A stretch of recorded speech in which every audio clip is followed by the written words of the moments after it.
He wasn't trying to get rich, he was trying to escape. Ellie never trusted loud money, you know the kind, flashy, fast, always in a hurry to be spent. The kind that came and went like summer rain. His father used to chase that kind of money, always promising next month will be different. It never was. By the time Ellie turned 12, he had already learned a truth most adults avoid: it's not how much money you make. It's what you keep. Every night, long after the lights were out and the world was quiet, Ellie would sit by his small wooden desk. In his hand, a glass jar. Inside it, coins, pennies, nickels, dimes. Not impressive. Not exciting, but real. He would drop them in one by one, cling, clink, clink. To anyone else, it sounded like nothing. To Ellie, it sounded like control. Ellie's home wasn't quiet. His father's voice filled the walls, loud, impatient, always frustrated about money. Bills stacked up on the kitchen table like a second family. Arguments followed them like shadows. Money doesn't grow on trees. His father would shout, but Ellie had started to wonder, what if it grows? Slowly, not in trees, but in habits. He watched everything: how money came in, how it disappeared, how every dollar already had a place to go.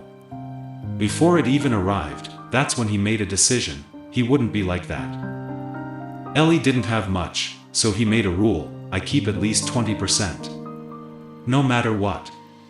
It didn't matter if he earned $1 or $10, 20% stayed, always. He started small, helping neighbors carry groceries, mowing lawns, running errands. Most kids spent their money the moment they got it: candy, games.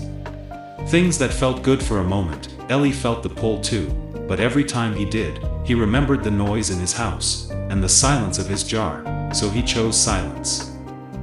Years passed. The jar became 2 jars, then a small box, then an envelope hidden under his mattress. No one noticed. That was the point. Ellie learned another rule: wealth grows best when it's quiet. No bragging, no showing off, no pressure to spend just to fit in. He wasn't building an image, he was building an exit. At 16, everything changed. A new phone came out, sleek, expensive. Everyone had it. His friends laughed when they saw his old one. Bro, it's 10 years behind, they joked. Ellie checked his savings. He could afford it, easily, for the first time. The jar felt heavy. This is what it's for, right? He thought. To enjoy, to finally feel like everyone else. He stood in the store, held the phone, imagined the approval. Then something hit him harder than any joke ever could. If I buy this, I'm still here. Same house, same noise, same life. He put the phone back. That night, Ellie didn't just save money. He started thinking differently. Saving is slow. But what if money could work too? He borrowed books, watched videos, learned everything he could. Not about getting rich quick, but about ownership, stocks, small businesses, side income. He didn't understand everything, but he understood enough to take the next step. At 17, Ellie made his first move. It wasn't big, it wasn't perfect, but it was intentional. He took a portion of his savings and invested it into something simple, something he believed in, and then, he waited. No instant results, no overnight success, but something new appeared. Growth, small at first, then steady. One night, everything exploded. His father lost his job, bills piled higher than ever, the house felt smaller, heavier. Maybe you should help more, his father said, half ashamed. Ellie didn't argue, he just nodded, because for the first time, he could. Ellie walked into his room, pulled out everything: the jars, the envelopes, the small investments, years of discipline. Sitting quietly in front of him, it wasn't millions, but it was enough to breathe, enough to choose. He walked back into the living room. I've got something, he said. His father stared, not at the money, but at him, all this time. He whispered. Ellie nodded, then said something his father didn't expect: this isn't for us. Silence. I'm leaving.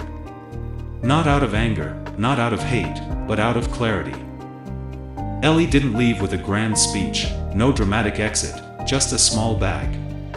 And years of quiet discipline. He rented a tiny place, started small again. But this time, everything was different. because he wasn't trapped anymore. Years later, people would ask him, "How did you make it?"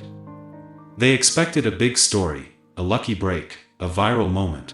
But Ellie would always smile and say, "I didn't chase money. I controlled it." The money lesson.